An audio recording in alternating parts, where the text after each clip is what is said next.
एतिकी अनुरोध आम करुचु आपण आपण धर्म रे खुशी रुहतु आम आम धर्म रे बहुत खुशी रे अच्छु आम धर्मर लोकों को आपण धर्म रे माइंड वाश करके मिसिया को चेष्टा करंतु नाही जदि चेष्टा करिवे ना तार आगु को बहुत भयंकर परिस्थिति हम बहुत एक्साइटेड अच्छी बिकज गोटे भल कहानी भल मुद्दा माने आम सनातन धर्म हिंदू धर्म को नहीं कि आम फिल्म टी चेष्टा करने आम सनातन धर्म हिंदू धर्म जो हिसाब रे आगु को गति करुच्ची माने किसी संप्रदायर लोक आमर हिंदू धर्म लोकों को कन्वर्ट कर दौरान धर्म को रोकबार प्रयास आम फिल्म आपण मानक अनुरोध करी जे जहाँ होगला जी आमर लोक नेबा कथा से नहीं गले एतिकी अनुरोध आम करुचु आपण आपण धर्म रे खुशी रुहतु आम आम धर्म रे बहुत खुशी रे अच्छु आम धर्मर लोकों को आपण धर्म रे माइंड वाश करके मिसिया को चेष्टा करंतु नाही जदि चेष्टा करिवे ना तार आगु को बहुत भयंकर परिस्थिति हम जे कट्टर हिंदू हिसाब से गोटे ब्राह्मण पिला हिसाब से मु तो निहाती चेष्टा करी मोर प्रयास रही आम लोक से ननियंतु धर्मर लोक न नहीं धर्म रे न मिशातु यही फिल्म टी हूँ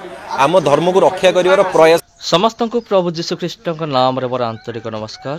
प्रिय भाई एवं भौणी माने आपण तो भला भाव जानी जे एमिति गोटे विषय जोटा कि पूरा ओडिशा रे चहल सृष्टि करिछि आउ एटा पूरा दुनिया रे प्रथम थर पई एटा घटी अछि जोटा कि कर्म ही धर्म एक उड़िया फिल्म आसु अछि और जनवरी 25 रे रिलीज हेबार अछि समस्त विषय आपण जानी थिबे।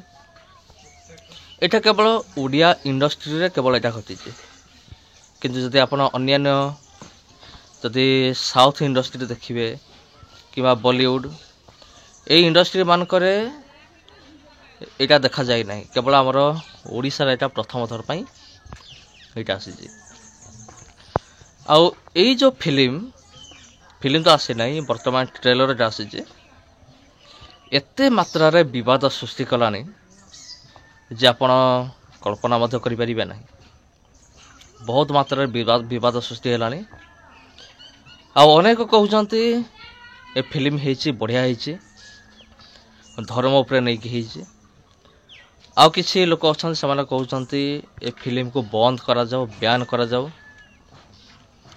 तबे आपण कोन चाहउचंती फिल्म को बैन करा जाओ ना फिल्म टा रिलीज हो निश्चित रूप से आमर ख्रीस्टान भाई भौणी माने समान कहिबे फिल्म को बैन करवा दरकार एवं मु मध्य कहूँ फिल्म को बैन करवा दरकार कारण पर्टिकुलर गोटे धर्म को आक्षेप करके फिल्म करवाटा बिल्कुल भी उचित नुहे ठीक नुहे।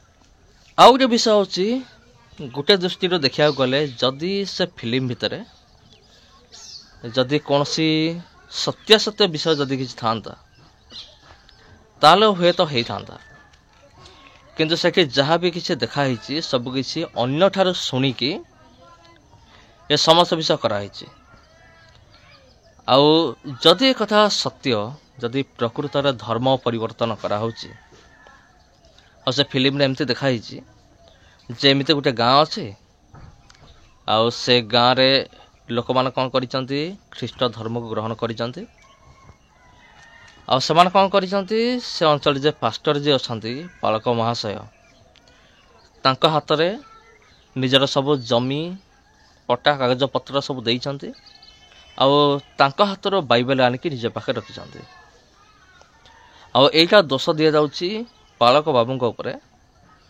देख आपणकर बाइबल को समान हाथ रे देइछंती आउ सेमानकर जमी जमा कागज पत्र सब आपण रखिचंती माने आपण फ्रॉड करूचंती आपण लोक मान को शोषण करूचंती एमती विषय दर्शा जाइछि किंतु सेमिति बिल्कुल भी को जगह रे हेई नाही जदि हेई थांता तबे डायरेक्टर प्रोड्यूसर महाशय एमान कौन करि थांता ना सेमान से लोक को निश्चित भाव देखै थांते तार ठिकाना कौन ता ना कौन ता एड्रेस कौन ता गाँ कौन किंतु समस्त विषय ये देखा है नहीं ता कारण होची एटा होची एक फेक फिल्म बा फेक वीडियो जोटा केवल ख्रिस्टियानिटी को टार्गेट करके एटा बना है किंतु मु देखुଥିଲି अनेक यूट्यूबर भाई मान असंती जो माने कि दाबी करती जे एटा कौन से धर्म को टार्गेट करी कराहीनी এটা কেବଳ ଅନ୍ଧବିଶ୍ୱାସକୁ ଦୂର କରିବା ନିମନ୍ତେ କରାହେଇଛି। ତ ଭାଇମାନେ ଅନ୍ଧବିଶ୍ୱାସକୁ କେବଳ ଦୂର କରିବା ନିମନ୍ତେ ଏ ଦୁନିଆରେ ଆହୁରି ଅନେକ କିଛି ବିଷୟ ରହିଅଛି। ତାକୁ ନେଇକି ତୁମେ କରିପାରିଥାନ୍ତ, କିମ୍ବା ନିଜର ଧର୍ମ ବିଷୟରୁ, ନିଜର ହିନ୍ଦୁ ଧର୍ମଶାସ୍ତ୍ରରୁ, ଯେମିତି ଗୀତା ହେଲା, ମହାଭାରତ ହେଲା, ସେଇଠୁ ଷ୍ଟୋରି ଆଣିକି ତୁମେ କରିପାରିଥାନ୍ତ। କିନ୍ତୁ ସେମିତି କିଛି ତୁମେ କଲ ନାହିଁ, କାରଣ ଓଡ଼ିଆ ଇଣ୍ଡଷ୍ଟ୍ରି ବର୍ତ୍ତମାନ ଡାଉନ୍ ହେବାରେ ଲାଗିଛି। କାରଣ ଆପଣ ଦେଖିବେ, ମୁଁ ଗୋଟେ ସତ୍ୟ ବିଷୟ କହୁଛି, ଆପଣ ଯାହାକୁ ବି ପଚାରନ୍ତୁ, ଯଦି ସେ ମୋବାଇଲ ଧରୁଛି ତେବେ ସେ କ'ଣ କରୁଛି, ତେବେ ମୋବାଇଲକୁ ଓପନ୍ କରୁଛି, ପ୍ରଥମେ ସାଉଥ୍ ଫିଲ୍ମ ସେ ଦେଖୁଛି। ଓଡ଼ିଆ ଫିଲ୍ମକୁ ଆଜିକାଲି ଆଉ କେହି ପଚାରୁ ବି ନାହାନ୍ତି। ସେଥିପାଇଁ ଏମାନେ ଭାବିଲେ ଆମେ ଏମିତି ଗୋଟେ ଫିଲ୍ମ ତିଆରି କରିବା ଯେଉଁଟାକି ପୁରା ଓଡ଼ିଶା ସାରା ଚହଳ ସୃଷ୍ଟି କରିବ, ଏବଂ ଆମେ ଯେଉଁ ଡାଉନ୍ ହେଇଯାଇଛୁ ଆମେ ଉପରକୁ ଯିବା। ସେଇ ଉଦ୍ଦେଶ୍ୟରେ ଏଇଟା କରାହେଇଛି। ଖ୍ରୀଷ୍ଟିଆନିଟିକୁ, ପ୍ରଭୁ ଯୀଶୁଖ୍ରୀଷ୍ଟଙ୍କୁ ଖ୍ରୀଷ୍ଟିଆନ ଲୋକମାନଙ୍କୁ ଆକ୍ଷେପ କରାହେଇଛି। କିନ୍ତୁ ଯେଉଁ ସମସ୍ତ ବିଷୟ ଫିଲ୍ମରେ ଭିତରେ ଅଛି, ସେ ସମସ୍ତ ବିଷୟ ବିଲକୁଲ ବି ସତ ନୁହେଁ, ସବୁ ମିଥ୍ୟା ବିଷୟ ଅଟେ।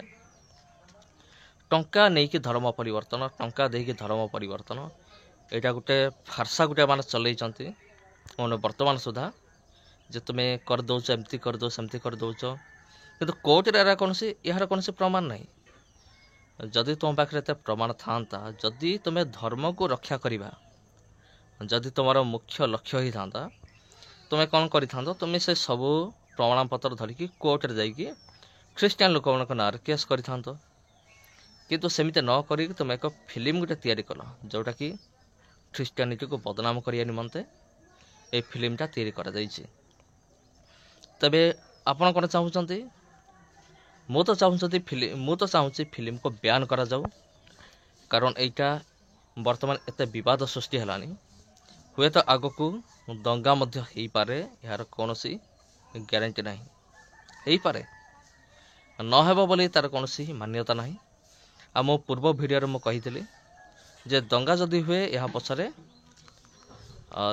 ବିଶେଷ କରି 4 ଜଣ ଦାୟୀ ରହିବେ: ସମ୍ବିତ, ପ୍ରଡ୍ୟୁସର, ଡାଇରେକ୍ଟର ଆଉ ରାଇଟର, ଯିଏ ଏଇଟା ଲେଖିଛନ୍ତି। ଏ 4 ଜଣ ବିଶେଷ କରି ଦାୟୀ ରହିବେ ଏ ଫିଲ୍ମ ନିମନ୍ତେ। ଯେମିତି ମୁଁ ଆପଣଙ୍କୁ କହୁଥିଲି, ଅନେକ ୟୁଟ୍ୟୁବର ଅଛନ୍ତି, ସେମାନେ କହୁଛନ୍ତି ଯେ ଧର୍ମକୁ ଆକ୍ଷେପ କରାହେଇନି, ଆଉ ଖ୍ରୀଷ୍ଟ ଧର୍ମକୁ ଟାର୍ଗେଟ କରି କରାହେଇନି। କିନ୍ତୁ ଭାଇମାନେ, ସମ୍ବିତ ପରା ନିଜେ କହୁଛନ୍ତି ଏଟାକୁ ଆମେମାନେ ଖ୍ରୀଷ୍ଟ ଧର୍ମକୁ ଟାର୍ଗେଟ କରିକି ଆମେ କରିଛୁ। ତେବେ ଆପଣ କ'ଣ କହୁଛନ୍ତି କରାହେଇନି ବୋଲି? ତେବେ ଏ ସମସ୍ତ ବିଷୟକୁ ଟିକେ ଧ୍ୟାନରେ ରଖିବେ, ଆଉ ଆଗାମୀ ଦିନମାନଙ୍କରେ ଚେଷ୍ଟା କରିବେ ଭଲ ବିଷୟ ଆଣିବା ନିମନ୍ତେ ଫିଲ୍ମ ଇଣ୍ଡଷ୍ଟ୍ରିକୁ। କାରଣ ଫିଲ୍ମ ଭିତରେ ଭଲ ଭଲ ବିଷୟ ବି ଅନେକ ରହିଅଛି, ଯେଉଁଟା ଆମେ ଶିଖିପାରିବା, ଯେଉଁଟା ଆମର ଭବିଷ୍ୟତରେ କାମକୁ ଆସିବ। ସେମିତି ବିଷୟ ଗୁଡ଼ିକ ଫିଲ୍ମରେ ସ୍ଥାନ ଦିଅନ୍ତୁ, କିନ୍ତୁ ଏମିତି ଧର୍ମଦ୍ରୋହ ବିଷୟ ଯେଉଁ ଫିଲ୍ମରେ ସ୍ଥାନ ଦିଅନ୍ତୁ ନାହିଁ। ନହେଲେ ସମ୍ବିତ କହିଲା ଭଳିଆ ଆଗକୁ ଭୟଙ୍କର ପରିସ୍ଥିତି ସୃଷ୍ଟି ହେବ। ତେବେ କ'ଣ ହେବ ମୁଁ ଜାଣେ ନାହିଁ, ଯାହା ବି ହେବ ଦେଖାଯିବ। ସମସ୍ତଙ୍କୁ ଖ୍ରୀଷ୍ଟ ପ୍ରିୟ ମୋର ଆନ୍ତରିକ ନମସ୍କାର। ପୁଣି ଦେଖା ହେବ ଆପଣଙ୍କ ସହିତ ଆଉ ଗୋଟେ ଭିଡ଼ିଓରେ, ଆଉ ଗୋଟେ ଅଧ୍ୟାୟରେ। ଆଉ ଆଗାମୀ ଅଧ୍ୟାୟରେ ମଧ୍ୟ ଆମେ ଆଲୋଚନା କରିବା ଆହୁରି ଅନେକ ଗୁରୁତ୍ୱପୂର୍ଣ୍ଣ ବିଷୟକୁ ନେଇକି। ଯଦି ପ୍ରିୟ ବନ୍ଧୁଗଣ ଭିଡ଼ିଓ ଆପଣଙ୍କୁ ଭଲ ଲାଗିଥାଏ, ଭିଡ଼ିଓକୁ ଲାଇକ୍ କରନ୍ତୁ, ଚ୍ୟାନେଲକୁ ସବସ୍କ୍ରାଇବ୍ କରନ୍ତୁ, ଏ ଭିଡ଼ିଓକୁ ସେୟାର କରନ୍ତୁ। ଧନ୍ୟବାଦ।